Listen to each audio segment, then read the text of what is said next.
Government అధికారంలోకి వస్తుంది, తెచ్చుకుంటాము. 117 కాంగ్రెస్ ఎమ్మెల్యేలను గెలిపించుకుంటాము. ప్రజల సహకారంతో, ప్రజల ఆశీర్వాదంతో మళ్ళీ గవర్నమెంట్ ఫామ్ చేస్తామని నిన్న ముఖ్యమంత్రి గారు రేవంత్ రెడ్డి గారు చెప్పిన మాట 100% అదే జరుగుతుంది. ఆ విశ్వాసం ప్రజల మీద మాకు ఉన్నది. అందుకే నిన్న మాకున్నటువంటి నమ్మకము, విశ్వాసము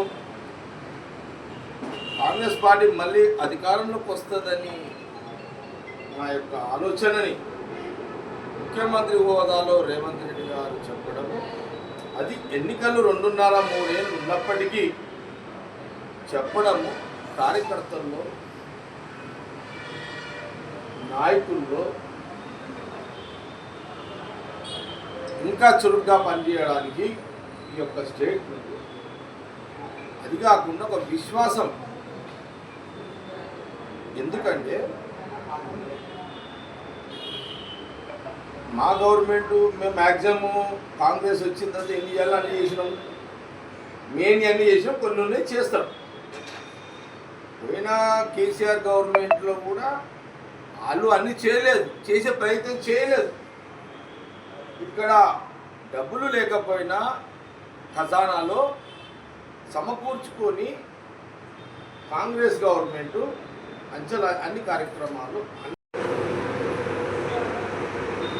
2 సార్లు ఓడిపోయినా ఈ రాష్ట్ర రాజకీయాల్లో కీ రోల్గా ఒక నాయకుడిగా ఎదుగుదలలో నాకు ఓటు ద్వారా నన్ను ప్రోత్సహించినది మొదటి నుంచి కూడా మా సంగారెడ్డి నియోజకవర్గ ప్రజలు, నా కార్యకర్తలు, నా ఫాలోవర్స్, నన్ను అభిమానించేవాళ్ళు అందరూ.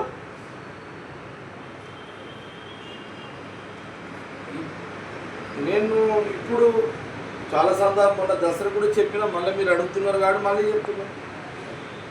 సంగారెడ్డి జనరల్లోన నిర్మల పార్టీ అధికారంలోకి రాబోతుంది, కేసీఆర్ నిన్న ఖమ్మం సభల ముఖ్యమంత్రి రేవంత్ రెడ్డి గారు 117 మళ్ళీ కాంగ్రెస్ ఎమ్మెల్యేలు గెలుస్తున్నాము, 2వ సారి కూడా ప్రభుత్వాన్ని ఏర్పాటు చేస్తున్నాము అన్నీ నిన్న రైతు భరోసా, రైతులకు నిన్న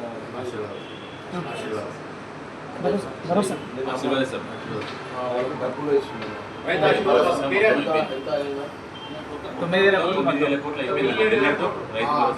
నిన్న ఖమ్మం సభతోటి రైతులకు ఇచ్చిన మాట ప్రకారము రాహుల్ గాంధీ గారి యొక్క నాయకత్వంలో రేవంత్ రెడ్డి గారు నిన్న ఖమ్మంలో నిన్నటికి 9,000 కోట్ల రూపాయలు రైతు భరోసా నిన్నటికి పూర్తయిపోయింది. నిన్న డబ్బులన్నీ వేయడం జరిగింది. వేసిన క్రమంలో సందర్భంలో భవిష్యత్తులో డీలిమిటేషన్ అయితే సీట్లు పెరుగుతాయి కాబట్టి రాజు ఉన్నాడు, చాలామంది ఉన్నారు. ఇంకా లిస్టు రామరెడ్డి ఉన్నాడు, ప్రభు ఉన్నాడు, మా నరసింహారెడ్డి అయితే చాలామంది గ్యాంగ్ ఉన్నారు. చూద్దాం, టైం ఎట్లా డిసైడ్ చేస్తాను. ఓకే, ఇది అయిపోయింది. ఇంకో డౌట్ ఏంది మీకు? నేనేందంటే సంగారెడ్డిలో నిర్మల ఉంటుందన్న, నేను మొత్తానికి పోటీ అక్కడి నుంచి చేయ, కానీ అధిష్టానము ఎక్కడి నుంచి పోటీ చేయమంటే అక్కడి నుంచి చేస్తా. మీరు అడుగుతున్నారు అధిష్టానం సిద్దిపేట చేయమంటే చేస్తావా అంటే చేస్తా. మా జిల్లా ఉమ్మడి జిల్లా కదా సిద్దిపేట. ఇప్పటిదాకా కాంగ్రెస్ పార్టీ గెలవని జాగా ఏదైనా ఉందనుకో, ఆడ పోయి చేయరా జగన్రెడ్డి అంటే ఆడ పోయి చేస్తాం. సిద్దిపేట కానీ ఇంకే పేట కానీ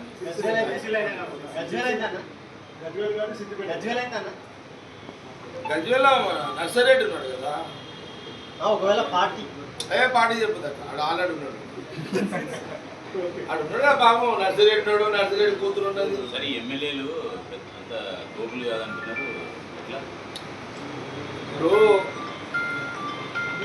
అల్టిమేట్ మళ్ళీ నేను చెప్తున్నది, నేను జగ్గారెడ్డిని ఉన్నా, నేను కాంగ్రెస్ పార్టీ కార్యకర్తను, నాయకుడిని, లీడర్ని.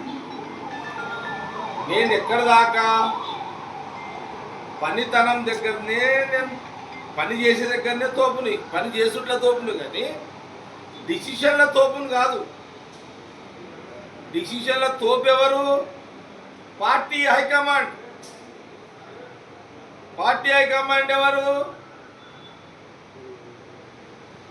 రాహుల్ గాంధీ గారి నాయకత్వంలో అక్కడ ఖార్గే గారు ఉంటారు. ఇప్పుడు ఈడ తోపులు ముగ్గురు. ఈడెవరు? ముఖ్యమంత్రి రేవంత్ రెడ్డి గారు, పిసిసి ప్రెసిడెంట్ మహేష్ కుమార్ గౌడ్ గారు అండ్ నటరాజన్, మీనాక్షి నటరాజన్ గారు.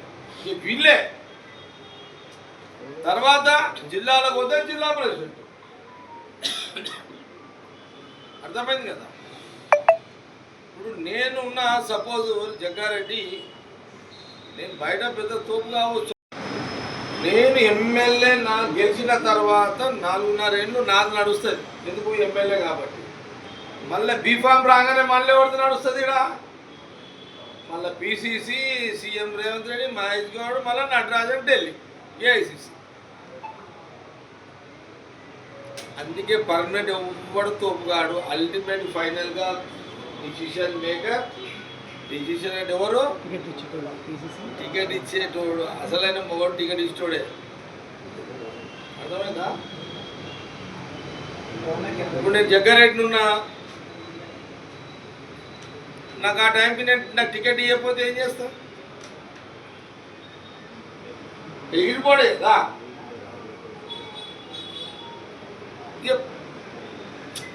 ఇక పర్సనల్గా నేను పులిని, ఇక సింహాన్ని, ఇవన్నీ ఇక చెప్పనిక బాగానే మీ బ్రేకింగ్లో పనికి వస్తే, కానీ ఓట్ల కాడ ఆడ పనికి వస్తే నేనే ఉన్నా. అందరూ రాష్ట్రం అంతా అంటారు, ఏమో జగ్గారెడ్డి గాల్లో గెలుస్తాడు. గాలి లేదురా నాయన, ఎగిరిపోయినాము. ఎందుకు ఓటమనేది చెప్పడం వేస్ట్. అదంతా ఫస్ట్ ఎమ్మెల్యే గెలిచిన తర్వాత రెండోసారి టికెట్ రాకపోతే కనుమరుగైపోతారు రాజకీయంగా. రెండోసారి గెలవకపోయినా అవుట్ అయిపోతారు రాజకీయంగా. నా అనుభవం, నా వ్యక్తిగత అభిప్రాయంలో చెప్తున్నా. నా వ్యక్తిగత రాజకీయంగా నా వ్యక్తిగత అభిప్రాయం చెప్తున్నా. అంతేనా? మొదటిసారి గెలిచినోడు రెండోసారి గెలిస్తేనే సేఫ్ జోన్ పాలిటిక్స్లో. రెండోసారి ఓడిపోయినా, రెండోసారి బీఫామ్ రాకపోయినా అవుట్.